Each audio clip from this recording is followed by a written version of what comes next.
Daenerys was only a girl when her life was already decided by men who spoke of power like it was food.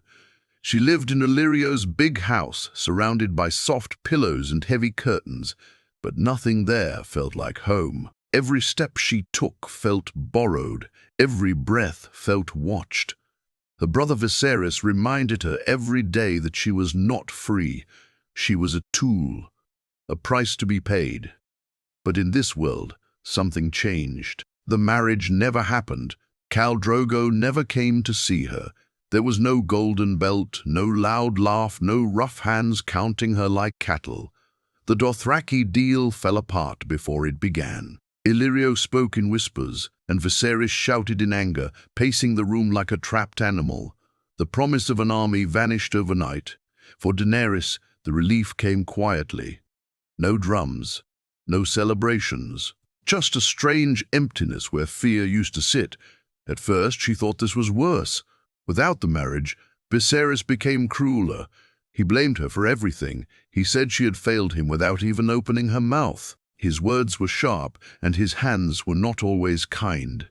He spoke of Westeros like it was already his, but Daenerys could see the truth. They had nothing. No army, no gold, no friends. Just a name that scared some people and made others laugh. At night, Daenerys lay awake, listening to the sounds of the city. She wondered what kind of queen she could have been if things were different. She did not dream of crowns. She dreamed of safety, of standing without shaking, of speaking without fear. One evening, Illyrio visited her alone. That itself was strange. Men rarely spoke to her without her brother present. "You are luckier than you know," he said gently.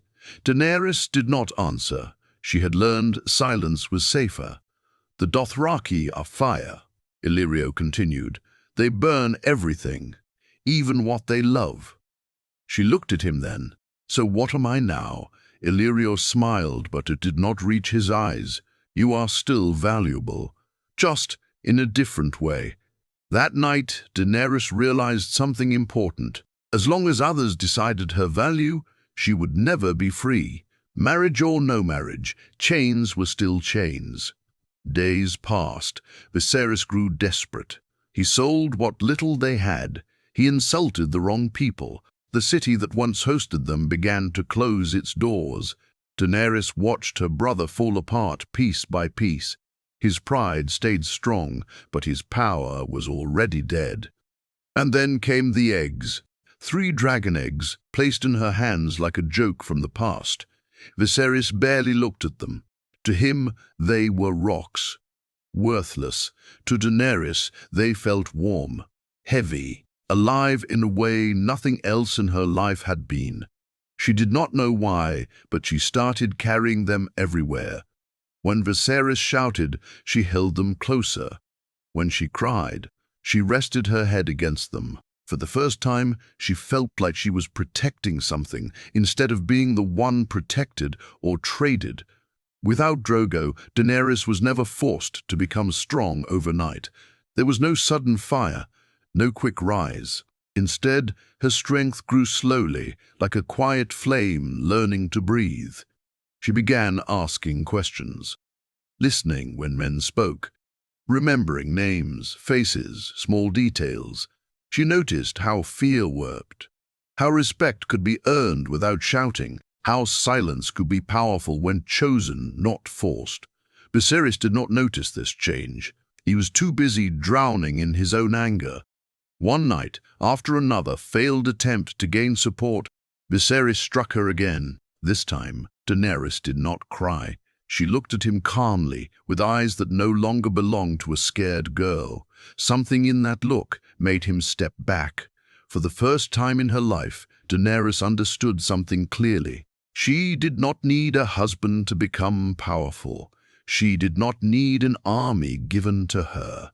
She only needed time and fire that belonged to her alone. And somewhere deep inside the dragon eggs, something stirred, as if it agreed. The city no longer welcomed them, but it had not yet thrown them out. Daenerys could feel the change in the air. Doors closed faster. Smiles disappeared sooner. Even Illyrio's servants avoided her eyes now. Viserys still spoke loudly of destiny, but destiny was not listening anymore. Daenerys began to walk alone. At first it was only in the gardens, then the streets near the house. She covered her silver hair and moved like a shadow, watching people who had real lives. Merchants argued over prices. Children laughed without fear. Women spoke their minds openly. No one bowed, no one begged. She felt something painful and beautiful at the same time. Choice. One afternoon, she followed an old woman selling herbs. The woman noticed her interest and spoke without being asked. She talked about healing, about balance, about how fire could cure or destroy depending on the hands that used it. Daenerys listened closely. These words stayed with her. Back at the house, Viserys was worse than ever. He drank more. He shouted more. His threats had grown empty, but he did not know it. When he spoke of taking Westeros, Daenerys no longer believed him. She no longer believed in him.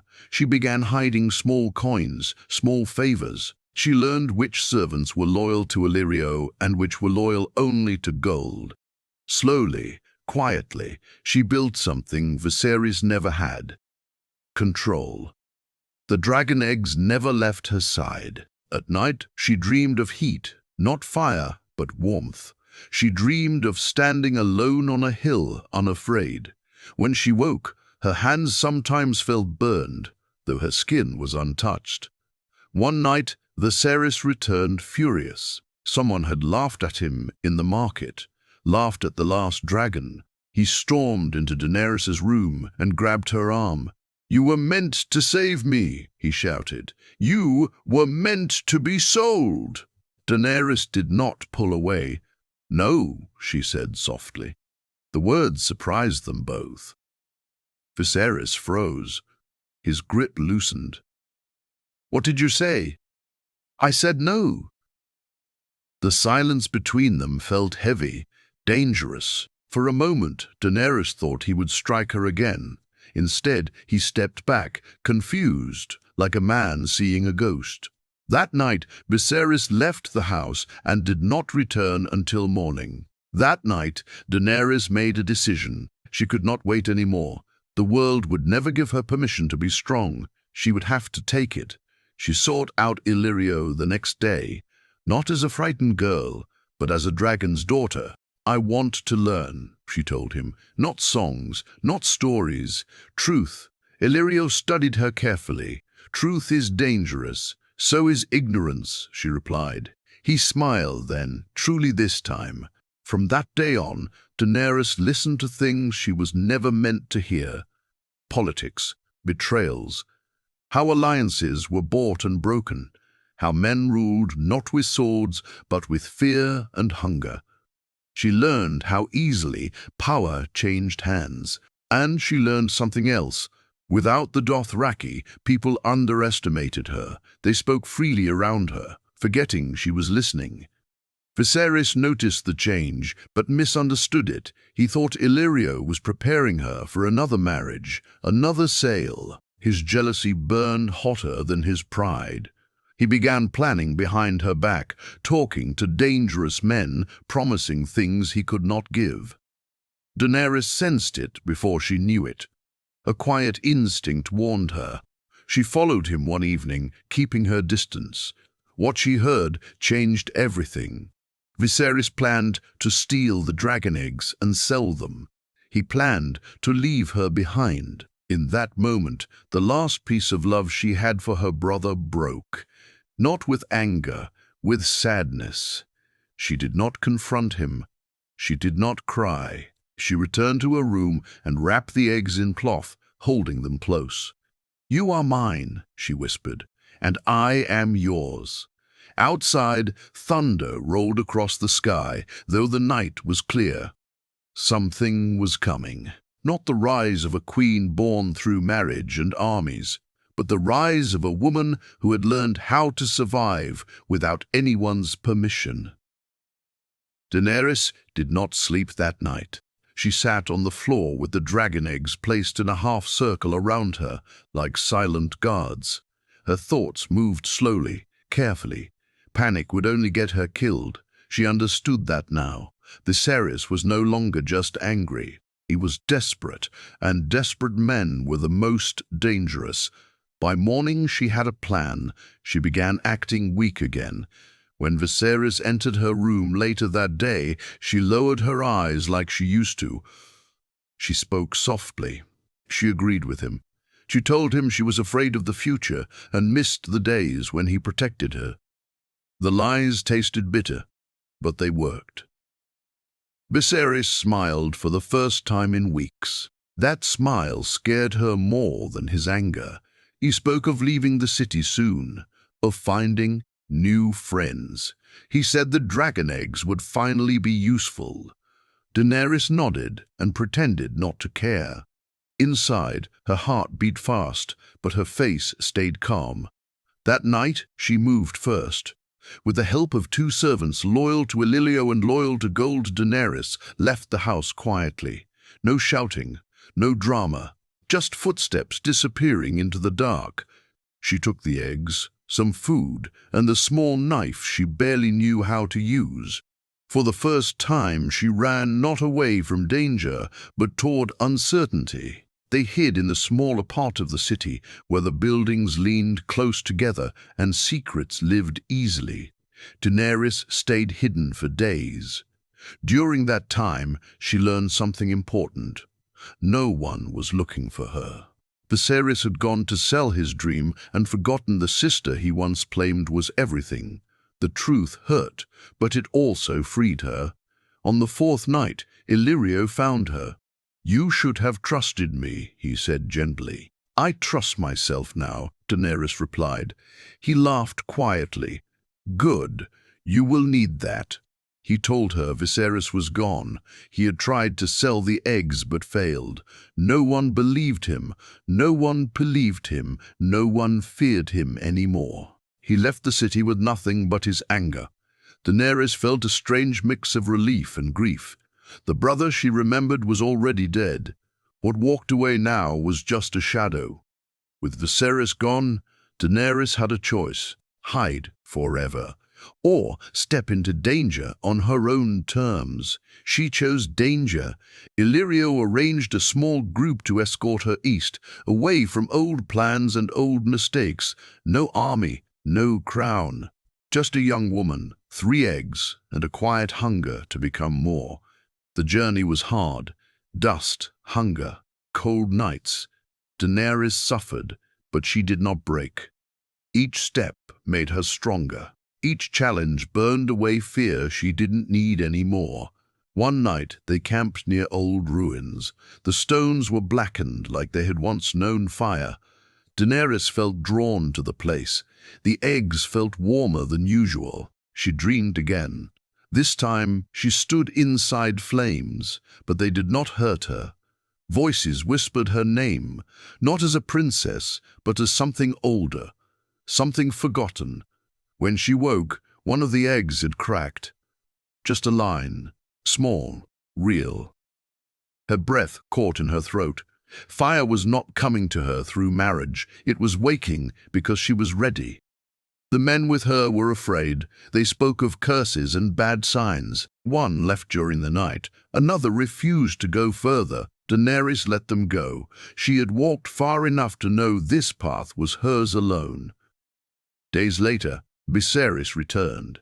Not as a king, not even as a man worth fearing. He found her camp by accident, drunk and broken. His eyes widened when he saw the eggs. One was clearly cracked now.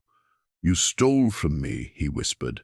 "No," Daenerys said calmly. "You abandoned me." He rushed toward her with madness in his eyes. And for the first time in her life, Daenerys did not step back. Fire does not flee from shadows. She raised the knife, her hands steady, her heart clear. Power had finally chosen her. Viserys stopped a few steps away from her. The knife in Daenerys' hand caught the firelight, but she knew it was not the blade that held him still. It was her eyes. They were no longer afraid of him. For a moment, neither of them spoke. The night felt thick, like it was holding its breath. "You think you're something now," Viserys said finally, his voice shaking. "Without me, you are nothing." Daenerys almost smiled. "I was nothing when I had you," she replied softly. "Now I am becoming something." He laughed, but it was a broken sound. "You think you're a queen, alone, with stones and dreams." She looked at the cracked egg beside her. "I think I survived you." That was the truth Viserys could not accept. He rushed her. Daenerys moved without thinking. The knife cut his arm, not deep, but enough to make him scream. He stumbled back, shocked, staring at his own blood like it betrayed him. "You hurt me," he shouted. "You hurt me first," she said. The fire behind her crackled loudly, and for a brief second, Daenerys felt heat rush through her body, not from the flames, but from inside her chest. Viserys felt it too. His anger faded into fear. "You're cursed," he whispered. "No," Daenerys answered. "You are."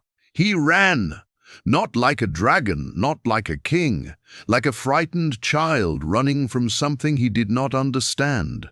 Daenerys did not chase him. She never saw him again. When the sun rose, the cracked egg had split further. A faint sound came from inside, soft, alive. Daenerys fell to her knees. Tears ran down her face, but they were not tears of pain. They were tears of release. Everything she had held inside her, fear, shame, silence, poured out quietly. By nightfall, the dragon was born, small, weak, but real. It curled against her skin like it knew her, like it belonged there. The heat should have burned her, but it didn't. She laughed through her tears, holding the creature close.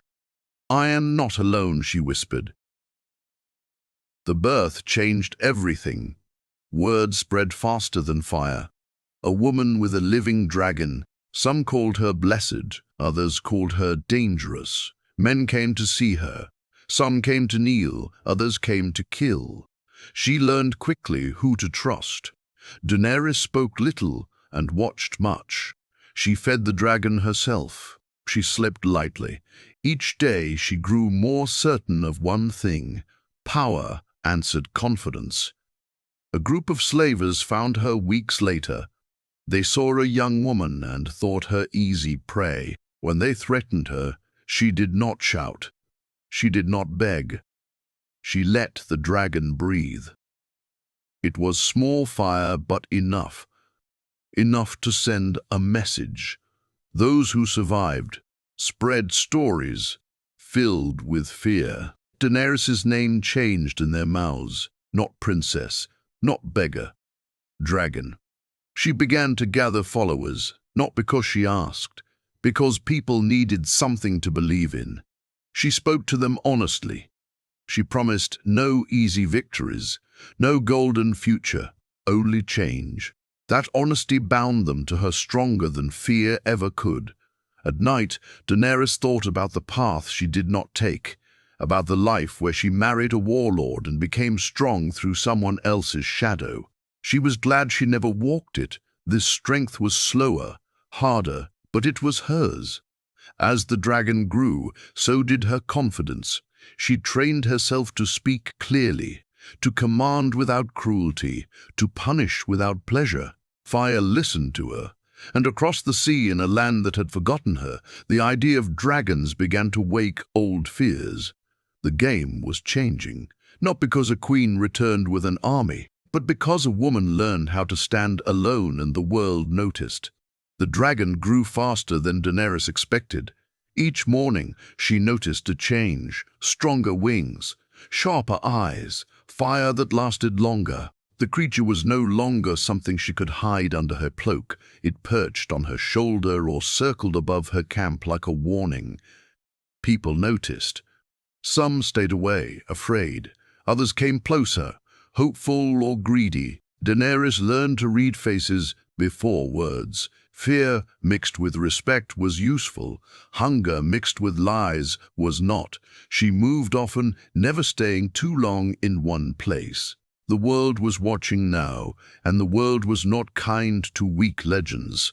She chose ruined towns, broken roads, forgotten lands, places where powerful men did not look. In one such place, she found slaves. Men, women, children, chains on their necks, eyes empty from years of obedience. The slavers laughed when they saw her. One dragon, they said, one girl. Daenerys listened quietly. That night, she freed the slaves, not with speeches, not with promises, with fire and fear aimed at the right people. She did not enjoy it. The screams stayed with her long after the flames died. But she did not turn away. A queen who closes her eyes is worse than a monster. The freed slaves did not leave. They followed her. They called her Mother, though she was barely older than some of them. The name felt heavy, but she accepted it. Leadership was not about comfort. It was about responsibility. She began to understand something deeper about power. It was not the dragon. The dragon was only a tool. Real power was giving people a reason to stand behind you even when they were afraid. As her followers grew, so did the danger. Assassins came in the dark.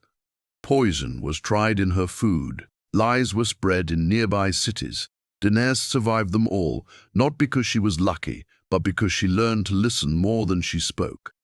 One night, a man from Westeros found her. He was thin, tired, and respectful. He spoke her name like it still mattered. He told her the stories traveling across the narrow sea, of war, of kings killing kings, of a land bleeding and broken. He said the people suffered while lords played games. You could end it, he said, with a dragon. Daenerys did not answer right away. That night she walked alone, the dragon flying above her. She thought about Westeros, a place she barely remembered, a throne that had cost her everything before she even understood what it was. I did not suffer to sit on a chair, she whispered to the wind. The dragon cried out, a sharp sound that echoed across the land. Daenerys realized then that her path was no longer about revenge or birthright. It was about breaking the wheel that crushed everyone beneath it. She did not rush west. Instead, she prepared. She trained her followers. She made leaders among them. She punished those who abused power, even when they wore her colors. Especially then. Some left her because she refused to become a tyrant. She let them go. Better to rule fewer with loyalty than many with fear. The dragon became 3.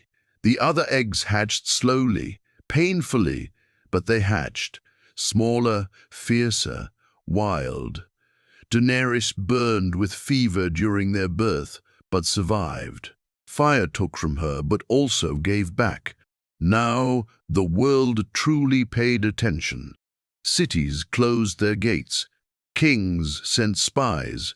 Priests whispered prophecies they pretended not to believe. And somewhere far away, in a cold land across the sea, a young girl with a sword felt something change, though she did not know why. Daenerys stood on a cliff one evening, the dragons circling above her like living crowns. She was no longer running, no longer hiding. She was choosing. Westeros was not ready for her, but soon it would have no choice. Daenerys waited until the dragons could obey her voice. Not fully, never, completely, but enough. Fire was freedom, but it was also danger.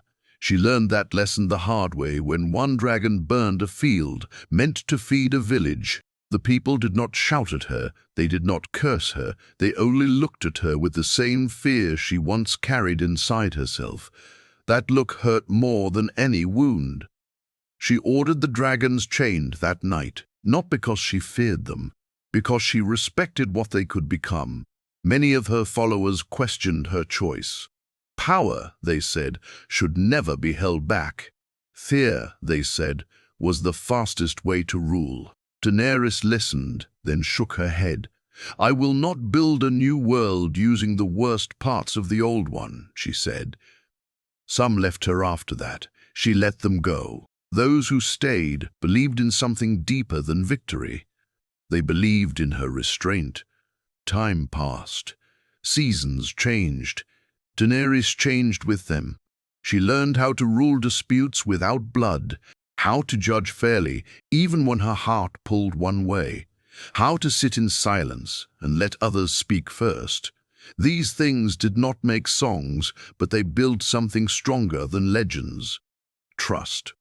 Then came the ships, not traders, not pilgrims, warships. They arrived without warning, black sails cutting across the water like knives. Slavers from distant cities, angry and humiliated, came not to negotiate, but to erase her. The battle was chaos. Steel clashed, fire screamed, smoke turned the sky dark. Daenerys rode a dragon for the first time that day. Fear tried to pull her down, but she did not let it. She focused on balance, on breath, on control. The dragon felt her will and answered. Fire rained from the sky, not wild, not cruel, precise. When the battle ended, the sea was filled with broken wood and burned dreams. The survivors fled, spreading her name in terror. That night, Daenerys could not sleep. She had won, but something inside her shook. Victory felt heavy. Each step toward power came with a cost, and she wondered how many more costs waited ahead. A messenger arrived days later, breathless and pale. The wall was weakening. Strange creatures were moving in the far north. Dead things walking. Old stories becoming real. Westeros was too busy fighting itself to notice what was coming. Daenerys felt a cold fear crawl up her spine. This was not a throne problem. This was a world problem. She realized something important then. If she went west only to claim power, she would become just another name in a long line of failures. But if she went west to protect life itself, that was a different story. She gathered her closest advisors and spoke plainly. "I am not crossing the sea for a crown," she said. "I am crossing because the world is breaking." Some did not understand. Some did. Those who understood were the ones she needed. Preparation took months. Ships were built, supplies gathered. Alliances formed carefully, slowly. Daenerys refused, rushed loyalty. She had learned what desperation created. On the night before departure, she stood alone again, as she often did when decisions were heavy.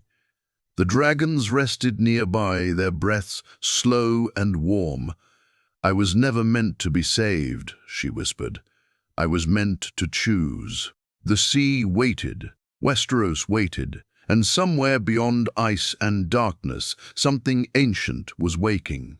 Daenerys Targaryen did not sail west as a bride, a sister, or a pawn. She sailed as a woman who had survived herself. The sea tested her before Westeros ever could. Storms came without warning, waves rising like walls, ships groaning as if they might split apart. Daenerys stayed on deck through most of it, soaked and shaking, refusing to hide below while others faced fear for her cause. The sailors noticed. They whispered that she was either mad or truly chosen. The dragons hated the storms. They screamed against the wind, fire flashing uselessly against rain. Daenerys spoke to them calmly, even when her own heart raced. Control, she reminded herself. Always control. When the storms finally passed, land appeared on the horizon. Westeros. It looked smaller than she imagined. Not the great dream Viserys had described. Just land. Cold. Real. As the ships neared the coast, ravens filled the sky, black wings carrying warnings ahead of her. They already knew she was coming. They always knew. She did not land with fire. She chose a quiet shore far from castles and crowns. Her people set camp carefully, defensively. No songs, no banners, just readiness. That night, a group of armed men approached. Not soldiers in armor, but farmers with spears and fear in their eyes. They had lost sons to war, daughters to hunger. Another ruler frightened them. Daenerys walked out to meet them alone. "I am not here to take your food or your children," she said simply.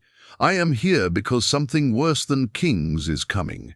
They did not believe her at first. Why would they?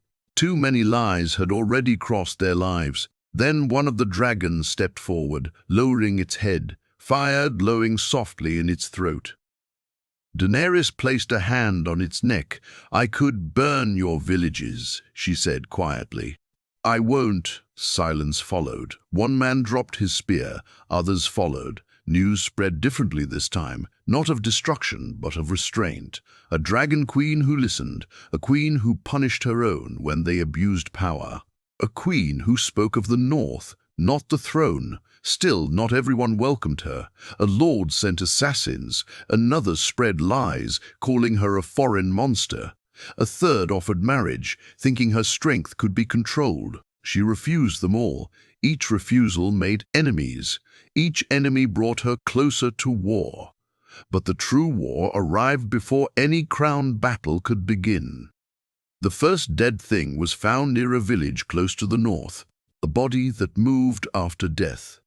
Eyes empty, cold that burned. Daenerys went herself to see it. She did not scream. She did not turn away. "This is what I crossed the sea for," she said. She sent messages to every lord who would listen. Some ignored her. Some laughed. Some prepared anyway, afraid of being wrong. She rode north with fire and soldiers and hope that was thinner than she liked. The first clash with the dead was chaos. Steel failed. Courage failed. Men ran, screamed. Fire did not. The dragons burned the dead easily, but there were too many, always too many. Daenerys fought from the sky, her body aching, her mind sharp with fear and focus. She saw brave men fall. She saw cowards become heroes. She saw how close the world was to ending. When the battle ended, the field was black and silent. Daenerys landed among the survivors, her boots sinking into ash. "This is only the beginning," she said. And for once, no one argued. Even her enemies came then, not kneeling, not bowing, but standing beside her. Because death did not care about banners. That night, Daenerys sat by a fire that did not belong to her dragons. She felt older than her years, tired in a way sleep could not fix. She thought of the girl she had been, sold, silent, afraid. That girl would not have survived this world. This woman might. Tomorrow she would face the heart of the darkness, the place where cold ruled and fire would be tested like never before. For the first time, Daenerys was afraid she might fail. But she stood anyway, because queens were made in fear, not comfort. The cold was different in the far north. It was not just the air, it was the silence. A silence that felt alive, watching, waiting. Daenerys felt it in her bones as she stood before the army of the dead. Her breath turned to mist. Her dragons shifted uneasily behind her, their fire burning brighter, as if they sensed an enemy older than fear. The Night King stepped forward. He did not speak. He did not need to. His eyes held centuries of death, of endings that never asked permission. For the first time since she crossed the sea, Daenerys felt truly small, but she did not step back. She raised her hand, and the dragons answered. Fire filled the sky, brighter than dawn. Flames crashed into the army of the dead, melting ice, turning bodies to ash. Men cheered. Hope rose like a sudden wind. Then the fire faded, and the Night King still stood. Fear struck hard, fast and sharp. The dead kept moving, always moving. Daenerys' heart pounded, but her mind stayed clear. Panic was a luxury she could not afford. "Hold the line!" she shouted. She flew again, higher this time, pushing the dragons harder than ever before. Ice spears cut through the sky. One dragon screamed in pain, falling, crashing into the snow. Daenerys felt the loss like a knife through her chest, but she did not stop. Fire met ice again and again. Below, men fought with broken hands and broken hope, but they fought because she was there, because she had not come for a throne. She had come for them. Daenerys landed near the Night King, the heat from her dragon cracking the frozen ground. She faced him alone, fire swirling around her like a living shield. "I was not born to kneel," she said, her voice steady despite the fear screaming inside her. "And neither was this world." The Night King raised his weapon. The dragon roared. Fire exploded outward, hotter than ever before. Not wild, not angry, focused, the ice began to melt. The Night King stepped back, just one step. It was enough. The magic that held the dead together broke like glass. Bodies fell, screams stopped. The silence returned, but this time it was empty. When it was over, Daenerys collapsed to her knees. She had won, but victory had taken its price. One dragon was gone. Thousands of lives were gone. The world was saved, but it would never forget how close it came to ending. In the days that followed, the lords gathered. They did not shout, they did not demand. They listened, they offered her the throne. Daenerys looked at the chair of blades, cold and sharp, built from fear and blood. She thought of Viserys, of chains, of being sold, of all the things power had once meant to her. She shook her head. "I will not rule from a throne made of swords," she said. "I will rule from the ground we stand on." They did not understand at first. Then they did. The kingdoms would govern themselves. No single ruler above all, no wheel to crush the weak. Daenerys would remain, not as a queen who commanded, but as a protector who watched. Fire would not rule them. Choice would. Years later, children would tell stories not of a conqueror, but of a woman who came without marriage, without armies given to her, and still changed the world. Daenerys Targaryen never became a queen like the others. She became something rarer. She became the end of the game.